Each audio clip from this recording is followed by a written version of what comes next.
Yes, sir. We're back at it again, guys.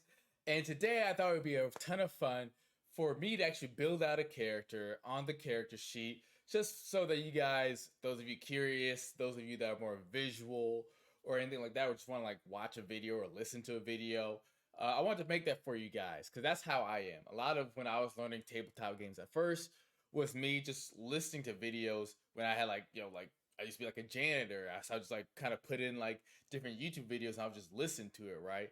Great way to multitask. So I wanted to, do that for you guys here today, or at least attempt it, right? So yeah, today I'm going to make a character. I got my Adobe Acrobat out. I'm going to use the character sheet as a PDF there because it's just easier to show it to you all instead of like printing it out and all that sort of stuff, right? But if you're watching this somewhere with like my more shorter form content, you can watch the full video on my Patreon. Don't worry, there's not a paywall for it, right? The Patreon is just if you guys want to support me in the development of this game and this channel and all that sort of stuff, then you can help out by going there. But all this stuff will be fully on the Patreon if you want to see the full video. So with that, guys, let's dive right in. All right, so this is the playtest. If you haven't seen it already, you can go to my link tree, and you'll be able to find it there.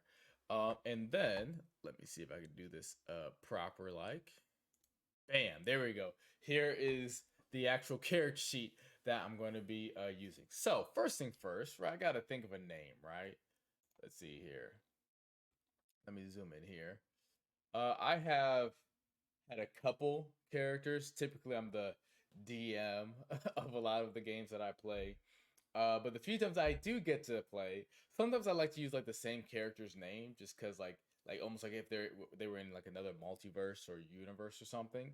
So I had a character named let's see, called Snow, and I really liked that character. He was super fun. Well, I guess maybe not. It was like a dark fantasy world. He started out very fun, but then well, the world got dark, right? So it became a lot less fun after that. But so I think I'm going to go with Snow.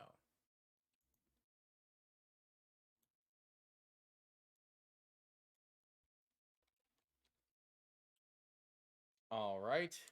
So Snow, technically his full name was Snow Ket, which meant a snow kissed. He was from a city from a village called Rocket, like Ra the Sun God. It was like sun kissed, because it was always sunny there. He had brown skin like mine, so they were called like the sun kissed people, right? And but he was born on a day where it snowed, the only time it snowed in their village. So he was snow kissed instead of a sun kissed. But so yeah, his name is Snow. Uh, Full name Snowcat. So we'll go with that, right?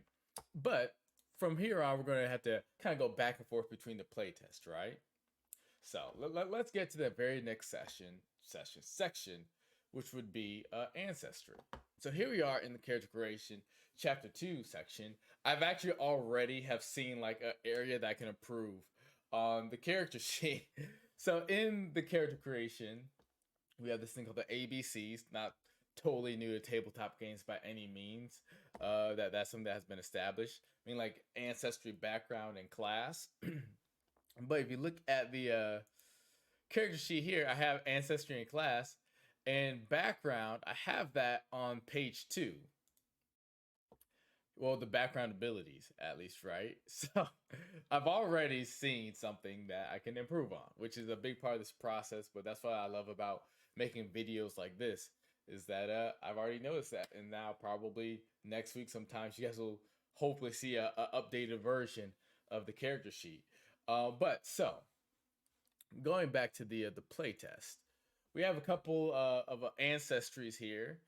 I would like to make more. We'll see, or and also expand on these current ones. But regardless, we have the human, the dwarf, the elf, fairy, orc, fishman, name pending, a construct, fiend, plant, and alien.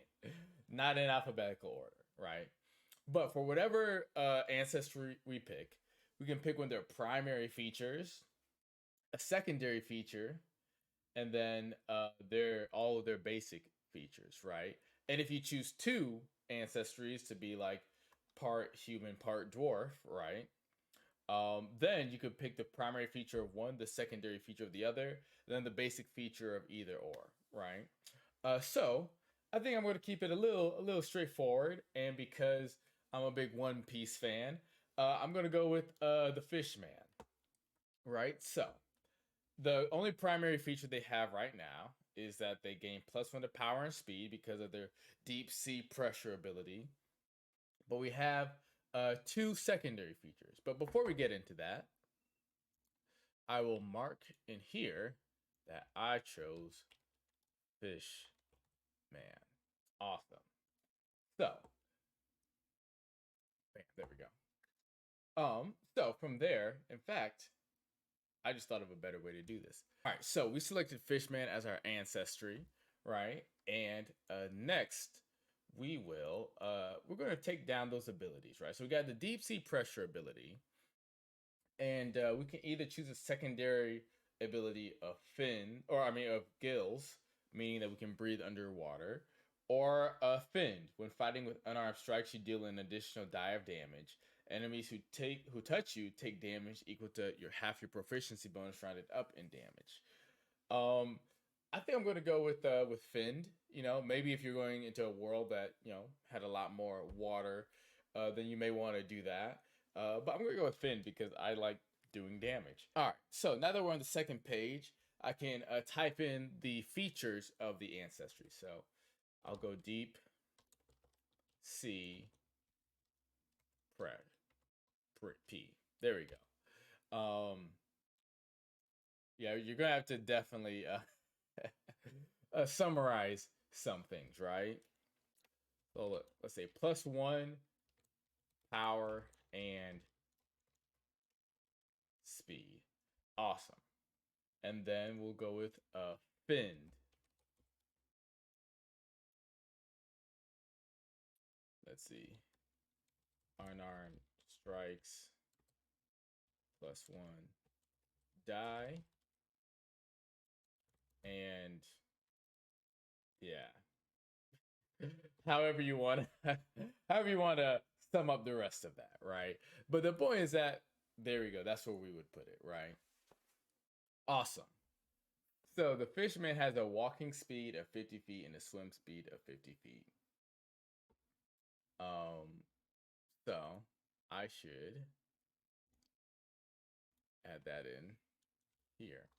Bam. Awesome. I'm professional, guys. Awesome. So we have that. Because I'm a fish man, I also have proficiency in swimming.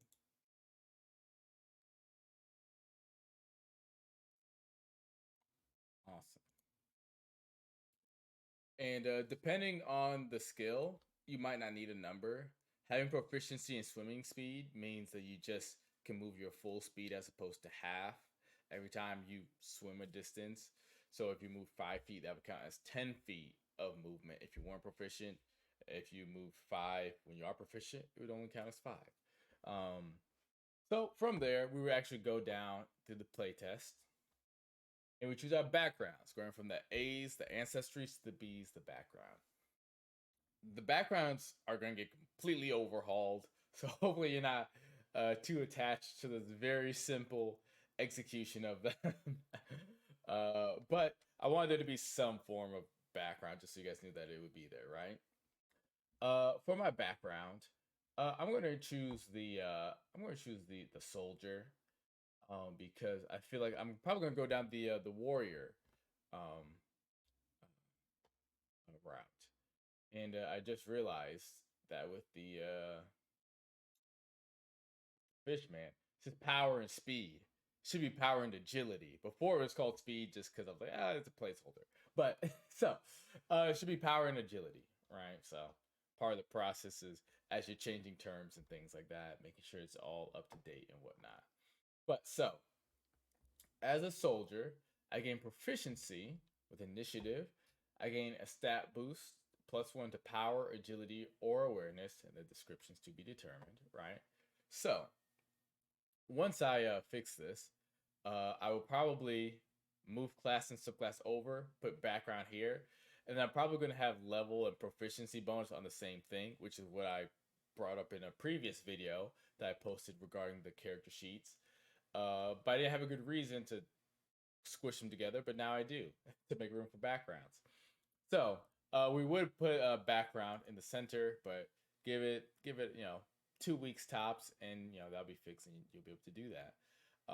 But just because we'll say a background is a soldier, right? Say +1 to power, because that's what I care about most, and initiative proficiency. There we go. Awesome. Now, after you choose that, well, actually, let me slow my brakes. Let me slow my roll. All right, I'm getting too excited. All right, I'm excited to play my own game. But no. So we have initiative and we have power that we're gaining, right? So currently, we've gained bonuses to power twice because of the background in this, and also agility. We're going to actually determine our stats later, believe it or not. I find it kind of weird to choose your stats first if you don't know what you're playing. Some people go in knowing exactly what they want to build, but a lot of people don't. A lot of people like to look at their options and figure it out from there. So I think it makes sense once you decide your class and what your class needs stat wise, then to select your stats, right? But yeah. All that said, we got the 2 power, we got the 1 agility recorded, and a proficiency in initiative as the soldier background would give us. So we could go down to either the body section where initiative is located, or we could go to the mind section where initiative is. And essentially, either the stat can fall under awareness, so you're so aware of your surroundings that it gives you kind of a jump on your initiative, right? It enables you to be able to react sooner, or it's under agility, which is like even if you didn't perceive it, you're just so quick to act that it balances out. So it's kind of like two different ways to determine the same thing, because I feel like you could be good at the same thing but for different reasons, right? And that's something I want to capture a lot in this game, is that like that's why like saving throws are tied to 2 stats. So when somebody attacks your mind, maybe you aren't as aware, right? Like your senses. Maybe you just have a lot of knowledge and understanding of things, like a wizard type of character. Thus, you have a different kind of a way to defend your mind against your assault versus someone who's maybe more aware, like the druid currently in the playtest, or like body saves. Someone tries to harm you. Maybe you're just fast enough to move out of the way. Maybe you're just physically tough enough to resist it, right? So it's kind of like two different ways to get to the same, to two different ways to finish the race. Two different ways to finish the race. Yeah. But so, we're gonna mark it in initiative because mark it under agility because that would give us the better bonus, right? So, kind of jumping ahead of myself, forgive my ADHD, but naturally, we're starting at level 1, so we're level 1 character. Because of that, our proficiency bonus is 1. Oh, cool, I can make it. Awesome. So, because our agility is 1, our proficiency bonus is 1, we're proficient in initiative, that would give us a 2. There we go. And awesome. So, I very poorly scribbled in my initiative bonus there to mark that I have a bonus in that, right? So there we go. I hope this comes together in editing because I'm jumping all over the place, right? But so we've established our ancestry and our background, and we have taken down all of the bonuses that has given us thus far, right? And so the next thing we're going to do is go to classes. I'm going to choose the warrior class because there's a particular character in One Piece I like a lot, and I would classify them as a warrior. So we're going to go with that currently. Awesome. So for the warrior class, at level 1, the core stats that are important is power or agility, and then vitality. So we're gonna go with power being our highest one, and then probably vitality second. Right, so that's more of a guideline. We're proficient with all armor, all weapons, all martial arts, body saves, and we can choose proficiencies in 2 skills under power, speed, and awareness. Right. So the first thing to select, I would say, is the body saves. Right. So I will see if I can do this properly. I'll just mark that like that. And then because I'm proficient in it, the way that saves works is that they take the highest stat within the bracket, then they add it to the proficiency bonus if you're proficient. So it would take my power stat plus my proficiency bonus, giving me a total of 3 as my bonus. Awesome. And then you choose 2 skills under power, speed, and awareness, right? So to keep it simple, geez, that does say speed. Power, agility, and awareness. I'm gonna be making that mistake this whole time, guys. It was speed for a very long time, maybe like a week before the playtest came out. I was like, I'm gonna switch it to agility. I like that more. So here we are.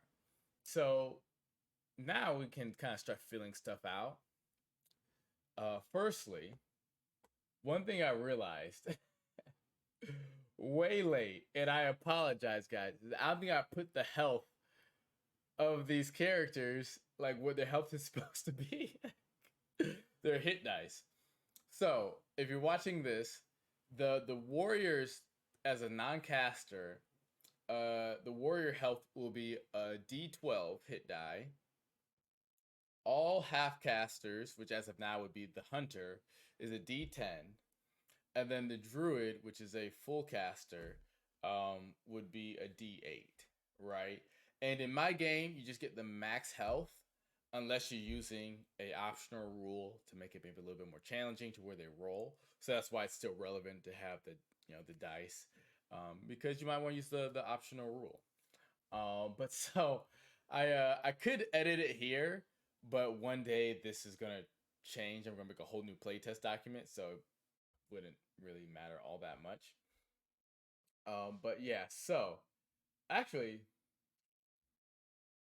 no, it does matter. It does matter because you guys can still access this. So yeah. Because we're taking the max HP, this should have been the first thing we did. Hope this comes together in the editing, guys. Sorry, I've designed all this, but this is my first time actually making a character. So we got the hit points, we got our speed. We know what our core stats are and what we want to focus on. We got our skill proficiencies and we're proficient in body saves. Right. If I wanted to, I could put like in our class abilities, like proficiencies here, and write all that stuff down. What I like about the warrior is that they just proficient in all weapons, all armor, pretty easy to remember. But it does fall under class ability, so if you were so inclined, you could definitely write it under class abilities on the character sheet, um, as well as the arts that they're proficient in. So yeah, battle tendencies. I'll write this one in here because battle tendencies are pretty cool. They're essentially like the martial arts. We have martial arts and spell arts, and so they're basically like souped up martial arts. And as I develop the game, I want to make sure to like kind of continually set them apart from like the base list of martial arts, because as opposed to like someone like the hunter who uses a little bit of magic and or spell arts and martial arts, a little bit of magic and physicality. The warrior class completely doubles down on magic, either because they never wanted to learn it or couldn't, or whatever the case is. But so their martial arts have kind of taken up an entirely different like level. So like the hunter, they might just be really into nature, so they'll like have like poison arrows that they collected like the venom from like animals and stuff like that. So that's like where their arts kind of differ. The warrior is quite literally just so powerful physically, or whether it's agility or their power stat. They're so far above that like all of their like martial arts kind of take a life of their own and kind of get souped up to a whole new level. That's essentially what battle tendencies are, right? But so all that to say, battle tendencies. Let's shrink this. Oop, there we go. That's good enough. Battle tendencies. Definitely cannot fit all this battle tendency information here. Half proficiency bonus rounded up to damage. Right. That way, I can keep it short. It could be confusing if you're brand new to it, which you would have to be because this is brand new. But only adding half proficiency bonus to your battle tendencies. Then we'll also add Art of War. Those are our level 1 abilities. And so we won't really worry about the later levels. Another thing, well, actually, this does come up later, but character DCs and hit class. It'll be determined by the armor you have, which I don't really have rules for how to select the armor. I would say just generally, give your players, if you're a world master watching this, that's my dungeon master, game master's world master. But yeah, so world master. I would say don't be afraid to just kind of compare it, to whatever works in D&D or Pathfinder or another tabletop game when determining like your characters like equipment and all that sort of stuff. I think like it's okay if you have this warrior who's a lot more about whatever they're proficient with and they're capable of using. I'll say feel free to let them have that. I do try to make it where there are like self medicating rules and such. So like some armor you need to have a certain level of power or agility or whatever. I think just power to wield. Um, and so there is stuff like that in that way to make it where like you can't actually have like the best stuff right away.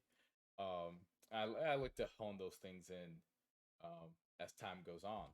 But so we'll get to like hit class and the class DC and all that. But now that we've selected our class and got it all in here, we'll go back up here where it says class and pick a warrior. Cool. Subclasses are being worked on. I really got all the ideas and a lot of the stuff written down informally, but it's like making it more usable basically for the masses um is one thing that I have to work on. But so we got the A, the B, and the C: ancestry, background, and the class. Now it's called the ABCs, two S's, because we would have subclasses as a part of it, which would be one of the S's, right? And then what was the other S? Maybe there wasn't another. No, it's stats. That was the other one. Skills and stats. So it's quite literally the ABCs, right? So you got two S's, and then also feats as well, which you get at every level. Um, Man, it would have been so nice if I remembered that I wrote just this down, like so I wouldn't forget some of this. But regardless, we are going to go to the stats section next to determine stats. All right, so here we are around like page 31 of the document. This is where the skills are, right? All of them have some kind of a description. I think I have a. Did I add the? Oh no, I didn't. I have like a whole section in my personal notes of like definitions of stuff, and I guess I didn't include that in this one yet because there is very incomplete. But deadlines and commitments. But no, eventually there will be a section that describes all of the all these skills. But so this is our standard array: +2, +2, +1, +1, 0, -2. So because we have +2, we're gonna naturally put that in our power. I'm not gonna lie, y'all, the fishmen are very much stacked. I kind of did that intentionally just for fun for now. Probably will have to change. um, but for now, that +2 is gonna make this a +4. Got +1 from our background, +1 from being a fishman, and then +2 from the standard array. I'm gonna put the other two in vitality because I'm gonna be using swords. So I'm gonna be up close and personal, so I'm gonna be taking some hits. From there, I'll add a 1 to agility. I'm still gonna be pretty fast. Got pretty good reflexes and everything. Similarly, I'll put a 1 in awareness. All right, so we got the stats, we got our skills, we have actually finished the ABCs now. And now we can choose a feat. You get a feat every level. The goal is that, and I'm gonna have to work on the feats a lot. At first, they're supposed to be pretty minor, like just very, very small buffs, like gaining proficiency in armor or getting another art, right? But things like that, but that were also kind of specific so that you could very much build a specific kind of character. So if there's anything that doesn't just exist in your character's like class or subclass, that you can go to these feats and build whatever you kind of want to build. So I imagine that the feat list will be pretty extensive to make it so that you guys can really customize and really make any kind of character you want. Another freebie is that I have started working on specific feat lists that will work just for you, like a class. So, like the warrior would have a warrior feat list that only they can select from. Same with the hunter, same with the druid. I actually have some of that stuff written down. I just didn't include it here yet because it wasn't really finished. They all had like an odd like number of how many they had. And some of them I feel like was like that's kind of something that I think would just be generally beneficial, right? Um so some of them kind of came to like this like the love to fight, that was like a warrior one. Like that could be kind of just useful for anybody that uses weapons. Right. So but so we could select one feat and we would go to page 2 here to select this. I'm gonna go with impact because there's a fighting style that can kind of work with this. I like impact because on a hit with a weapon, you can knock an enemy a number of feet away equal to 5 times half your proficiency bonus rounded up. So up to 25 feet at the highest levels, which is pretty cool. Like at that level, you can move so fast and so far, and you can attack a lot of times. So just being able to like knock people around and stuff feels really cool. I don't know if the distances for a lot of this stuff would be too far, too short. We'll see. I feel like there's again like some self-medicating stuff with the fact that you can choose with the fact that you can choose to spend more of your action points on like movement or attacking or whatever. I think that kind of remedies a lot of the distance stuff potentially. But we'll see. But so I'm gonna choose impact. I kind of got it in here on a hit. I can actually probably move this over a little bit. There we go. Gotta zoom in to see it, but that's the benefit of being digital is that you can do that. So I got impact. I got I met the requirement. It has a power 3 requirement. Oh yeah, I should finish talking about that. A lot of these, because they aren't as minimal, all of them as like spell artists and martial artists, just getting another one. I was like, all right, let me make requirements for a lot of these. They get more powerful. And this is one thing that I'm sure will have to be reined in, right? Because there's really powerful class abilities, subclass abilities, at least allegedly. We'll see where they end up once they are in the next playtest.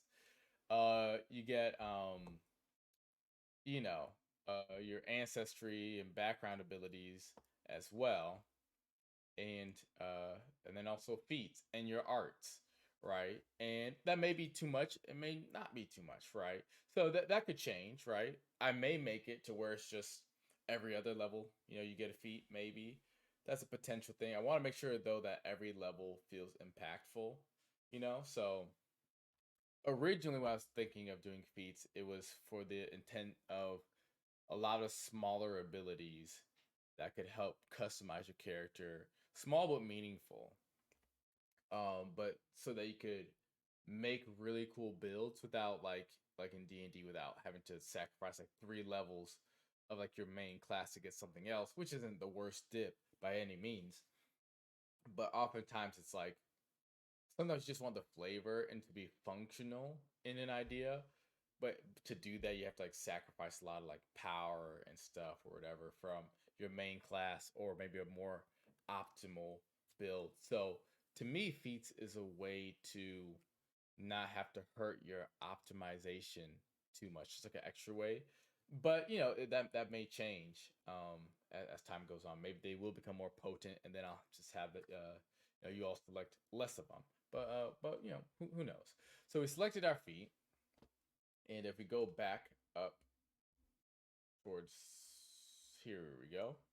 We got our ancestries, our backgrounds, our class, our skills and stats, and our feats. We have not selected, however, our inventory or our arts. We will do the DC and the hit class in a bit.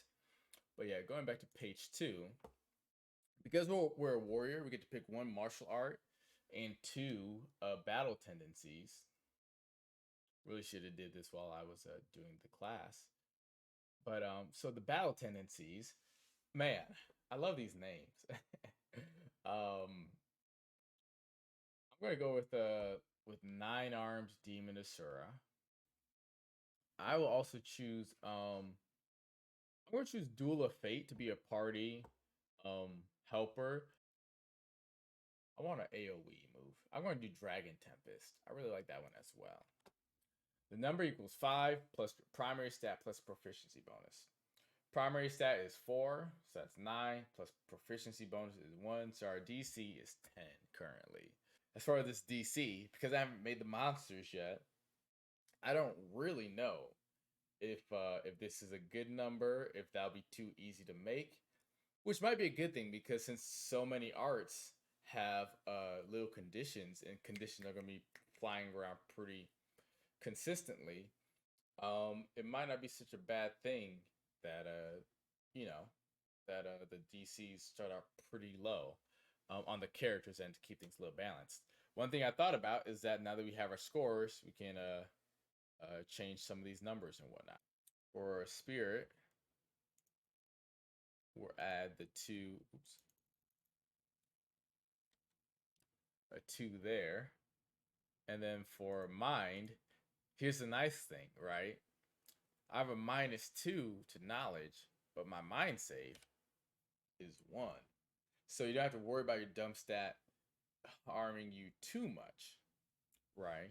But keep in mind that by the end of the game, right, your primary save, uh, as long as you increase your primary stat all the way, will be 15, right? Bonus. Whereas these are still going to be pretty low, generally. I think like the DC will go up to 20 by end game, I believe. He has 5 plus primary stat plus proficiency. Yeah. So the highest you can get is a 20 DC. Um, so yeah. It's nice that you aren't. It doesn't sell you completely that you have a -2 here. And yeah, inventory. Generally, I would say anything they're proficient with and they have the stat for is pretty much a go, right? That being said, obviously exercise caution because no monsters exist yet. So a lot of these hit class scores and stuff like that only mean as much as the monsters you're designing for your party. But so for my character, I will give them just some a chainmail, which going back to this page would mean that our hit class is 17.